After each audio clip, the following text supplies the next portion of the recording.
दिया जाए शब्द।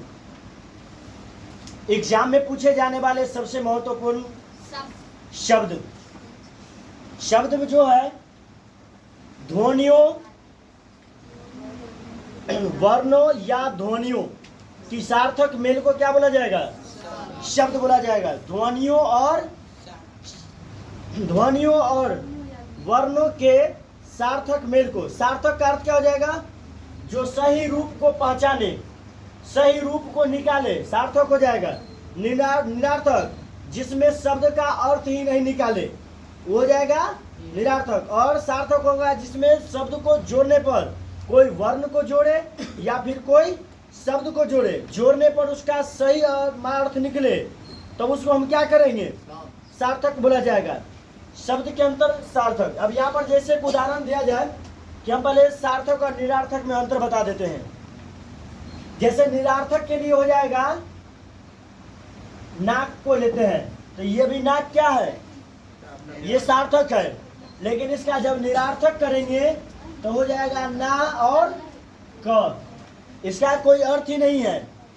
पहले क्या था? नाक था, तो नाक था तो उसका कुछ न कुछ क्या था? अर्थ था कि मेरा ये नाक है जिससे हम श्वसन करते हैं, है ना? तो नाक था। लेकिन जब इसका हम टुकड़ा जब किए तो क्या निकला? ना जोड़ क। मतलब ना का भी कोई अर्थ नहीं है और क का भी कोई अर्थ नहीं है। मतलब ये हो जाएगा निरार्थक, है ना? लेकिन जब इसको कहेगा सार्थक बनाने के लिए तो क्या बोले हैं? या तो वर्ण होना चाहिए या फिर कोई शब्द होना चाहिए। तो याद कर लीजिए, वर्ण, शब्द और वाक्य, ये तीन चीज का अंतर समझ लीजिए। पहले तो वर्ण है, तो वर्ण में आ जाता है अ से ज्ञ तक, जो हम अलग अलग रूप में लिखते हैं, है ना?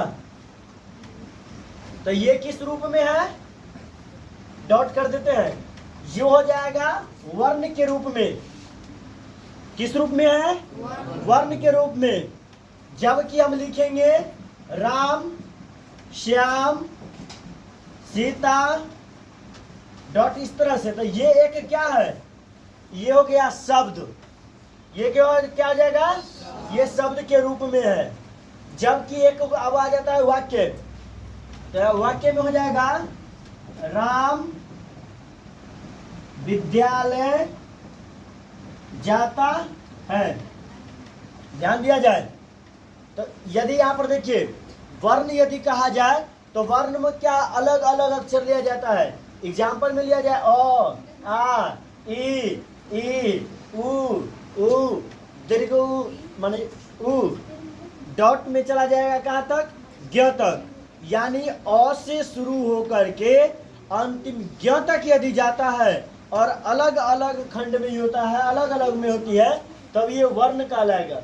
जबकि शब्द जैसे यहाँ पर हो जाएगा कि राम हो गया, श्याम हो गया, सीता हो गया, गीता हो गया, है ना? तो यह सब एक क्या है? ये शब्द के रूप में है ना? विद्यालय हुआ, पटना हुआ, माने अलग अलग अर्थ यदि हम निकालते हैं, अलग अलग वाक्य बना करके, है ना? तब लेकिन कई शब्दों को एक साथ, जैसा कि मान लीजिए कई वर्णों को एक साथ मिलाने के बाद किसका निर्माण होता है? शब्द का निर्माण होता है। कई वर्णों को एक साथ मिलाने के बाद किसका निर्माण होता है? शब्द का। और कई शब्दों को मिलाने के बाद एक वाक्य का निर्माण होता है। जैसे कि यहाँ पर देखिए कई वाक्य है। राम वाक्य के यदि शब्द को जोड़ा जाए तो शब्द में राम अलग ले लीजिए, विद्यालय हो गया, जाता है हो गया, और पूरे एक साथ इसको हम एक समूह में रख दें तब ये क्या आ जाएगा? एक वाक्य के रूप में आएगा। तब इसको पढ़ा जाएगा कि राम विद्यालय जाता है। तो ये निरार्थक हो गया। अब सार्थक रूप में बनाने के लिए जैसे मान लीजिए कि सार्थक में खंड या टुकड़ा करने पर दोनों का अर्थ निकलता हो। जब हम जिसको जैसे यहाँ पर टुकड़ा किए तो दोनों का अर्थ क्या हुआ? नहीं निकला था, तो निरार्थक हो गया। लेकिन जब ऐसा कोई शब्द को खंड या टुकड़ा करने पर यदि किया जाए जिसका यदि कुछ न कुछ अर्थ निकलता हो तो वो क्या कहलाएगा? सार्थक कहलाएगा। अब जैसे यहाँ पर लिखिए विद्यालय को लीजिए, क्या लिया गया? विद्यालय।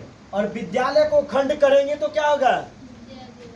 विद्या अजोर आलय। तो यहाँ पर ध्यान दिया जाए तो विद्या का भी अर्थ है जो हम ग्रहण करते हैं, पढ़ते लिखते हैं, विद्या ग्रहण करते हैं ना, तो इसका भी अर्थ है विद्या का। और आलय, आलय का मतलब हो जाता है घर, है ना, तो घर भी हो गया, माने दोनों का अर्थ है, विद्या का भी अर्थ है और आयल का भी घर। अब यहाँ पर आलय का, अब लिया जाए विद्यार्थी, है ना, तो यहाँ पर हो जाएगा क्या? विद्या अजोर अर्थी। तो विद्या का भी अर्थ है और अर्थी का भी अर्थ है। अर्थी का अर्थ जैसे मान लीजिए कि जब किसी व्यक्ति को मृत्यु होता है और मृत्यु के उपरांत उसको बांस के सीढ़ी बना करके जब उसको कंधा दिया जाता है तब उस समय क्या बोलता है? राम नाम पूरी जिलेबी मस्त है। तो उसमें भी क्या हुआ कि उसको कंधे जो लेकर जाता है वो अर्थी होता है। क्या होती है? अर्थी होता है। तो उसका भी कुछ न कुछ क्या है? अर्थ है। तो ये हो जाता है सार्थक। तो वर्णों और ध्वनियों के सार्थक मेल को क्या बोला जाएगा? शब्द बोला जाएगा। अब ध्यान दिया जाए कि शब्द का जो है क्या रूप है? 4 रूप है।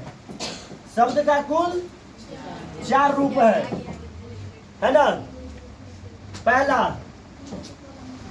तत्सम, दूसरा आ जाएगा तद्भव, तीसरा आ जाएगा देशज और चौथा हो जाएगा विदेशज। और ध्यान दिया जाए तत्सम क्या हुआ?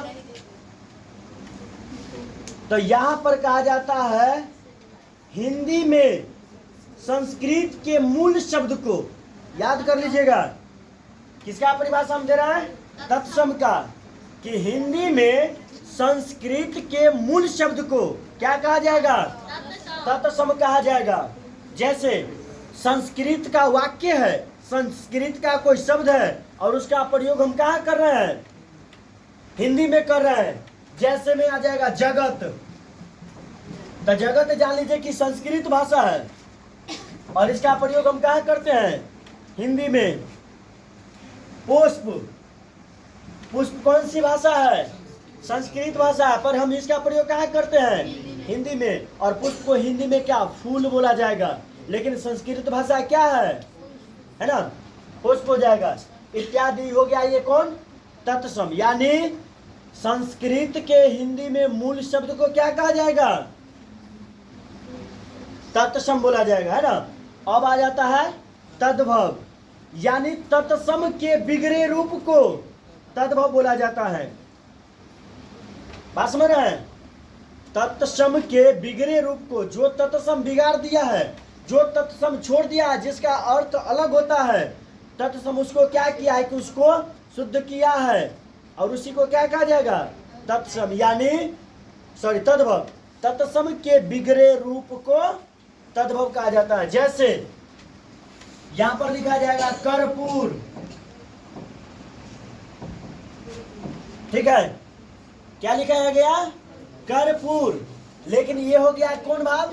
ये हो गया तत्सम। तत्सम में क्या लिखाता है? कर्पूर। लेकिन वही जब तत्भव में आएगा, यदि इसमें यदि तद्भव में आएगा तब क्या लिखाएगा? वही कपूर लिखाएगा। तो यानी कर्पूर हो गया कौन रूप? तत्सम। और हो गया ये कपूर हो गया तद्भव। अब जैसे मान लीजिए